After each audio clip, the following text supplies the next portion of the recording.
crime being committed, certainly no one could cite a source or cite a law that was violated.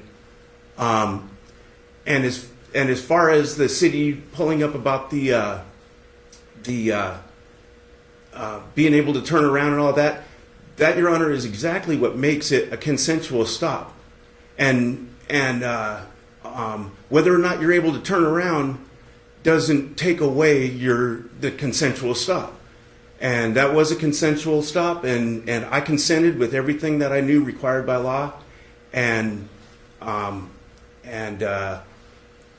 never heard any testimony that anybody could bring up a law that I broke. Thank you, Your Honor. Okay. Any follow-up, City? Judge, yes, just a few things. Mr. Stillwell is correct. I don't know if there's a specific law that says you must roll down your window the whole way, but you do need to comply with lawful orders. That is the law. Again, that's NRS 484B-580 in regards to administrative roadblocks. It says specifically that a person cannot disobey the lawful orders or directions of a police officer at an administrative roadblock or a temporary roadblock.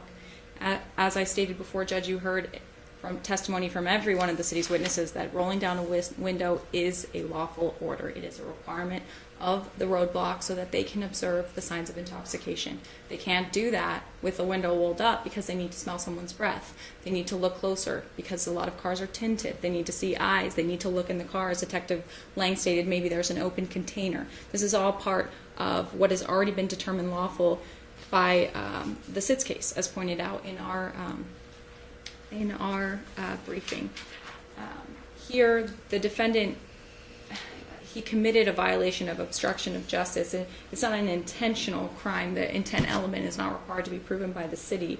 It's something he did by failing to roll down the window, by failing to answer questions, by hindering the investigation of these officers at a lawful checkpoint set up at Tenaya and Sahara within the city of Las Vegas, by failing to comply with requests. And I believe that we've met our burden. I ask that you find the defendant guilty of obstruction. Okay, Mr. Stillwell, please stand up for me, sir.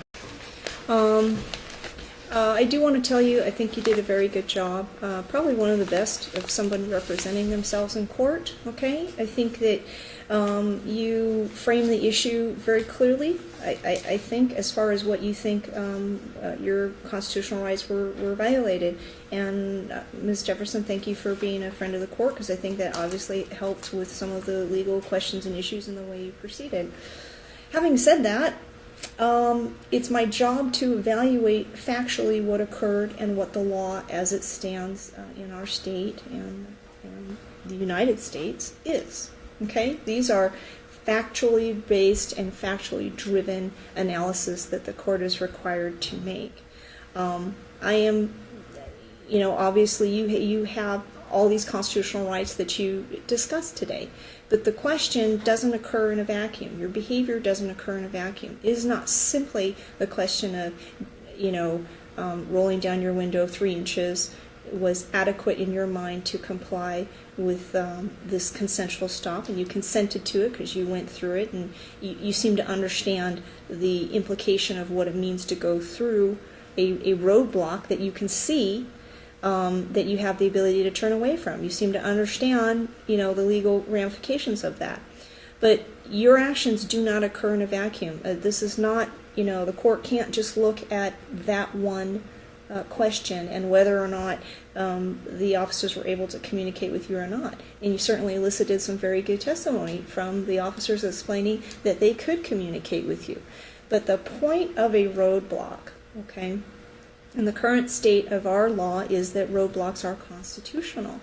I'm looking at the prosecutor's brief, but I think this is a very good point to quote, and that is that the issue of whether DUI checkpoints are in violation of the Fourth Amendment is a balancing test. It's not black and white. It's not the window is down 3 inches and that's adequate. It is a sort of ongoing organic thing. Facts arise, and they're very specific to whatever that individual interaction is between you and the police. Further in that quote is that the balance is to balance the state's interest in preventing accidents caused by drunk drivers, the effectiveness of a sobriety checkpoint in achieving that goal, and the level of intrusion on an individual's privacy caused by all checkpoints. We live in a great country, sir, that has the Fourth Amendment. All right, I want you to understand that all of us in the judicial system recognize that. But you're balancing that with an individual's actions when they're going through a lawful checkpoint, which you went through. Rolling down the window to merely communicate is not the point of that roadblock. The roadblock is there to try to prevent drunk drivers on the road. And more information is required, in my mind, than simply to be able to hear you and say yes or no or whatever. So when you roll up on a checkpoint and the officer tells you you need to roll your window down all the way, I believe that that is a lawful command which you did not comply with.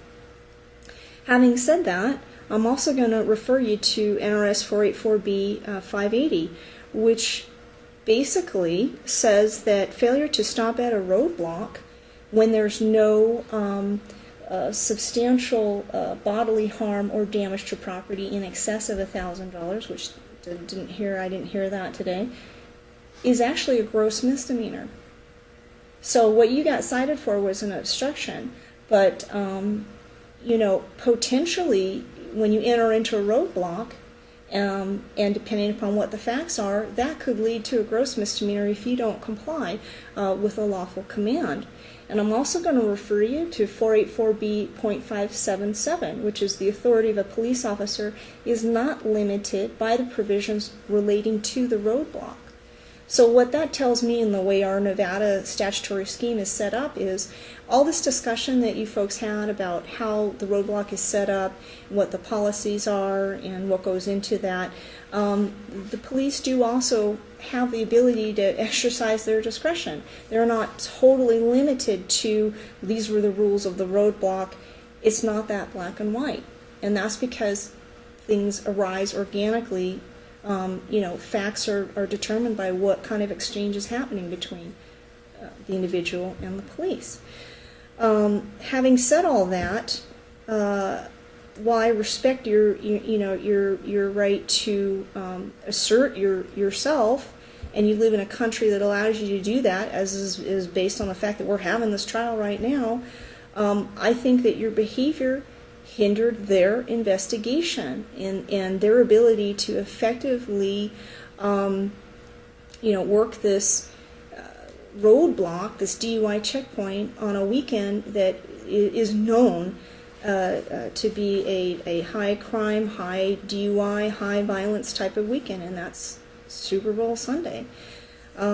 So while I want you to understand that the court appreciates where you're coming from, it isn't this vacuum of solely the question of those 3 inches of the window being rolled down or not. Your actions occur in a much larger scheme. And because of that, I do find you guilty of obstructing this investigation. City, I will entertain recommendations for sentencing, and then I'll ask you, Mr. Stillwell, with respect to that. City. Judge, the city would ask for a fine of $525. Okay, Mr. Stillwell, the city is requesting a fine of $525. Do you have anything to say with respect to that?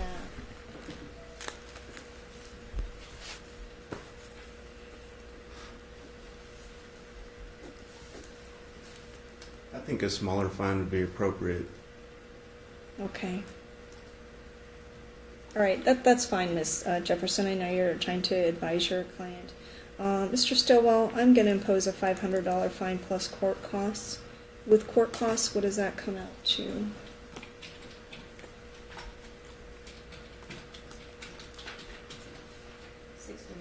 $637 is the fine.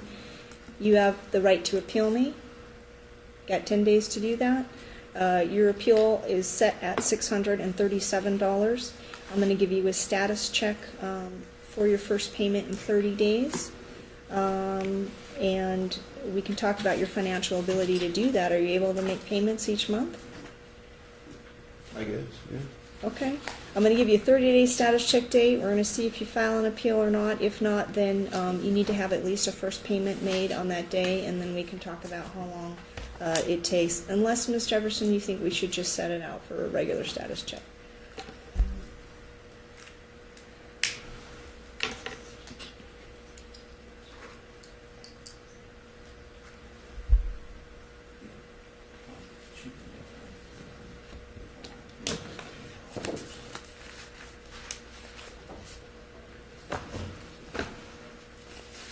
ask for a 30-day, Your Honor, because Okay, we're considering. that's fine.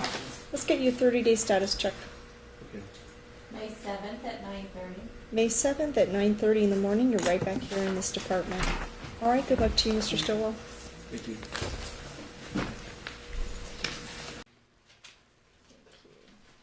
David Stillwell? Good morning. This is an obstructing charge, KC 1041699A. I show that there's nothing owing. Did you file an appeal? Yes, Judge, and if I may, I mean, Oh, what sure. happened was Good morning. Mr. Stillwell, good morning, Judge.